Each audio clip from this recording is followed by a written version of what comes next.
Welcome to Cheater Confessions. Let's get started with today's story. I married Tammy when I was 24. At the time, I was sure I had found my person, the one I'd grow old with, the one who'd be by my side no matter what.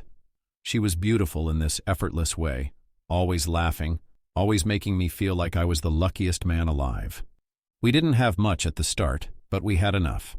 I worked as an electrician, putting in long hours to keep food on the table and a roof over our heads.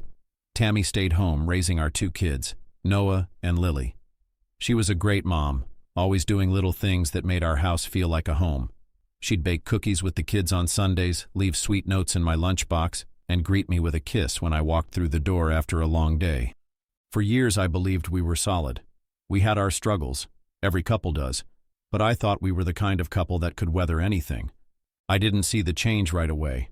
Maybe I was too focused on work, too busy making sure the bills were paid, the fridge was full, and our future was secure. Maybe I just trusted her too much. But looking back, the signs were all there. It started small. Tammy began spending more time on her phone. At first I didn't think much of it. She said she was just catching up with friends, scrolling through social media, nothing serious. But then, she started keeping her phone closer than before. If I walked by while she was texting, she'd tilt the screen away. If I asked who she was talking to, she'd shrug and say, "Just Sarah from book club," or "It's nothing important." Then, there was the way she dressed. Tammy always took care of herself, but she suddenly started wearing more makeup, tighter clothes. She changed her hair, cut it shorter, dyed it a shade darker. At first, I complimented her. "You look great," I said one evening when she came downstairs in a new dress. She smirked, flipping her hair. "Just trying something new." I figured she just wanted to feel good about herself. I didn't question it. But then came the nights out. It started with once a month, then once a week, then twice a week. She'd say, "I'm meeting the girls for drinks. Don't wait up." At first I encouraged it. Taking care of the kids all day wasn't easy. She needed time for herself. But then she started coming home late. Too late. She'd smell like perfume that wasn't hers. And when I'd ask how her night was, she'd give short, dismissive answers. One night as she was getting ready, slipping into a low-cut blouse I'd never seen before, I finally asked, "You've been going out a lot lately. Everything okay?" She paused, then met my eyes through the mirror. Her smile was tight. "Jacob, I spend all day with the kids. I need a break sometimes. Don't you trust me?" I swallowed hard. "Of course I do. I miss spending time with you, too." She turned around, kissed my cheek lightly, and said, "We'll have time, babe. Don't worry." But I did worry. And deep down, I knew. Something wasn't right. I found out the truth on a random Tuesday night. It was late. I had just come home from a long shift, exhausted, expecting to find Tammy asleep. I walked upstairs and found the bedroom door open. Tammy was in the shower, and for the first time in months, her phone wasn't glued to her hand. It was sitting there on the nightstand, screen glowing with a notification. Normally, I wouldn't even think of touching it. I had never been the type to snoop. But something in my gut twisted. I picked it up. A message from a guy named Ethan. Ethan? I didn't know an Ethan. I opened the conversation. My heart dropped. I can't stop thinking about last night. "When can I see you again?" "Jacob has no clue, haha." I scrolled up. It wasn't just a few messages. It was months of them. Flirty texts, plans to meet up, photos, things I never should have had to see. I gripped the phone so tight my knuckles turned white. My whole body felt hot, my vision blurred at the edges. This wasn't a mistake. This wasn't a misunderstanding. This was a choice. Tammy had been cheating, and she hadn't even tried to hide it well. The shower turned off. I heard her humming as she stepped out, the sound of a towel flicking off the rack. I stood there, gripping her phone, heart pounding. When she walked into the bedroom wrapped in a towel, she froze the moment she saw me. Her eyes flicked to the phone in my hand. She didn't gasp. She didn't try to snatch it away. She just sighed, like I had just caught her leaving dishes in the sink. "I figured you'd find out sooner or later," she muttered, walking past me like nothing had happened. I couldn't believe what I was hearing. "That's all you have to say?" My voice was tight, shaking with anger. "That's it?" She sat on the edge of the bed, rubbing her wet hair with a towel. "Jacob, you're never home. You work late, You come back exhausted. I got tired of feeling alone." I let out a dry, bitter laugh. "So you cheated?" She shrugged, like it was no big deal. "I found someone who actually pays attention to me," she said, looking me dead in the eyes. Her words hit me like a kick to the stomach, like she had taken everything I had worked for, our marriage, our family, the years of sacrifice, and thrown it in my face. "I work my butt off for you for the kids," I yelled, slamming the phone onto the dresser. "So you could have a nice house so you wouldn't have to worry about anything. And this is how you repay me?" She didn't flinch. She just sighed like she was bored of the conversation already. "I don't want to fight about this, Jacob." She stood up, grabbing pajamas from the dresser. "What's done is done." I stared at her, my pulse pounding in my ears. "You don't even regret it, do you?" She turned to me, and for the first time I saw it. She didn't. Maybe she had once.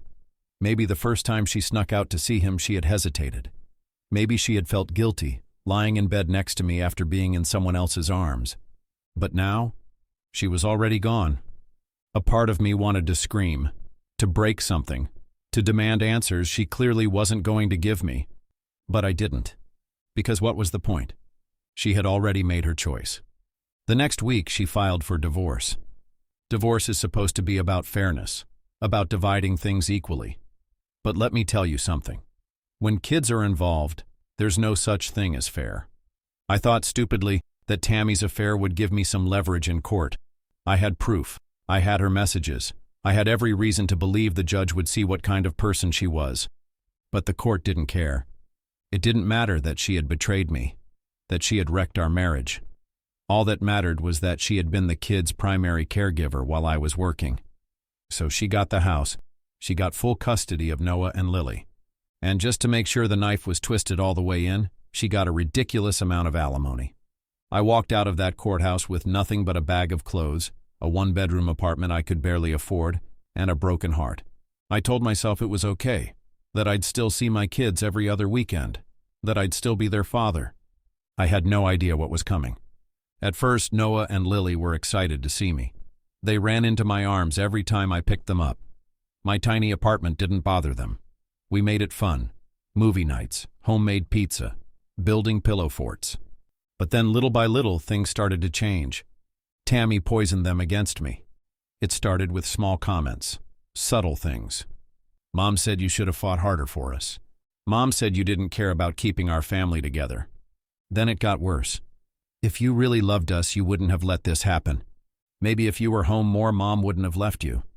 Hearing your own kids say things like that, things you know they don't fully understand, things that have been planted in their minds like seeds, it does something to you. At first I tried to fight it. I never missed a visitation, not once.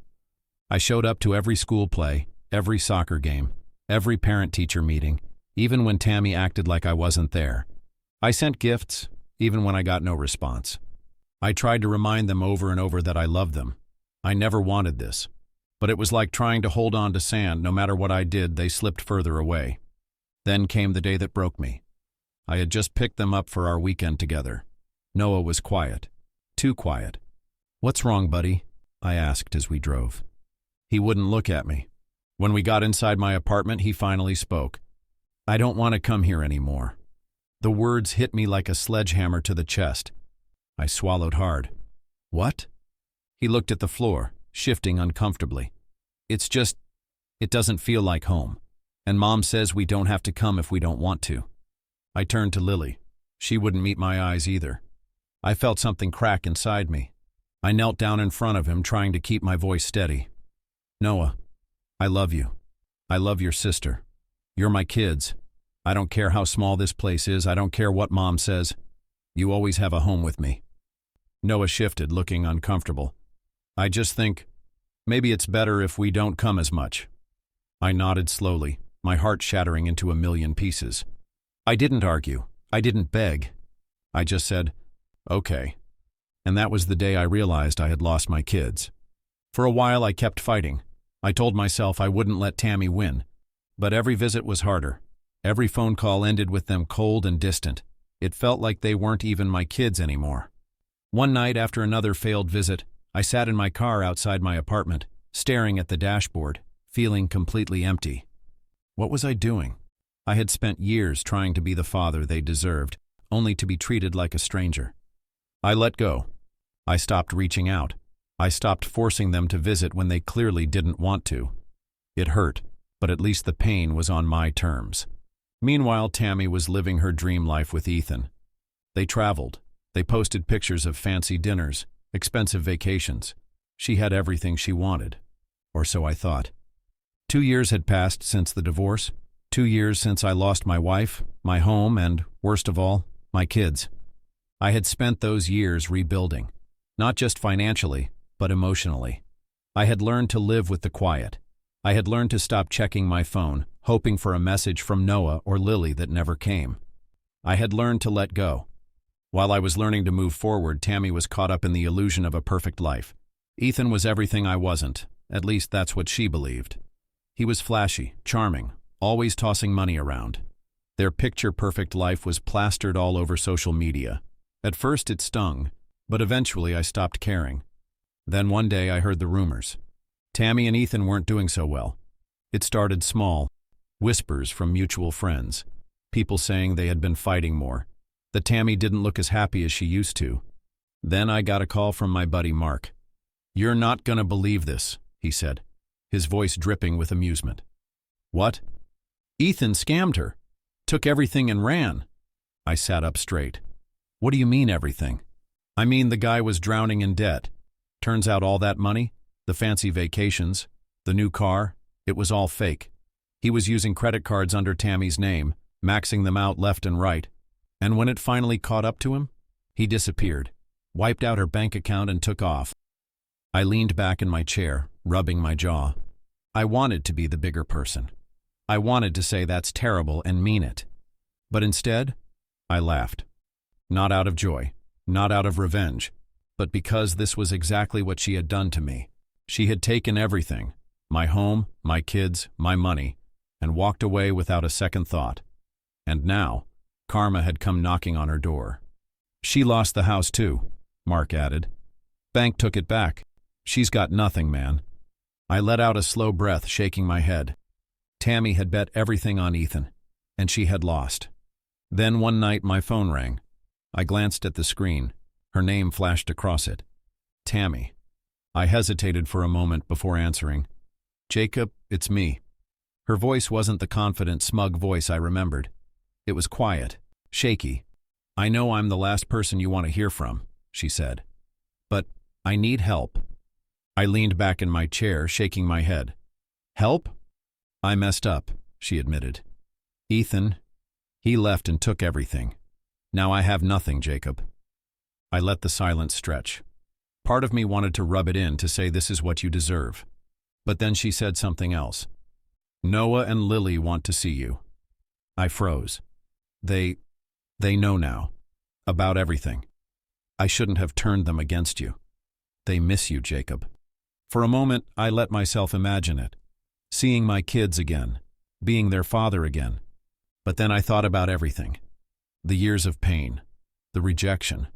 The way I had to rebuild my life from nothing. I took a deep breath. "I'm glad you finally see the truth, Tammy," I said. "But I've moved on." She sucked in a breath. "Jacob, please. They need you." I shook my head. They needed me back then, too. Silence. But this time something inside me shifted. Noah and Lily weren't little kids anymore. They were old enough now, old enough to make their own choices, to see things for what they really were. And no matter how much time had passed, they were still my children. I had never stopped loving them. Tammy. I had nothing left for her. No anger, no resentment, no sympathy. Just nothing. She was a chapter I had already closed. But my kids? They were still part of my story. "I'll be there for Noah and Lily," I finally said, my voice firm. "But as for you, Tammy, I'm done. You made your choices, and I made mine. I don't owe you anything. Good luck." She was quiet for a long time. Then, in a small voice, she said, "I understand." I didn't respond. Because for the first time in years, I had nothing left to say to her. I hung up the phone, and just like that, Tammy was erased from my life. As for Noah and Lily, I was finally taking them back. Thank you for watching.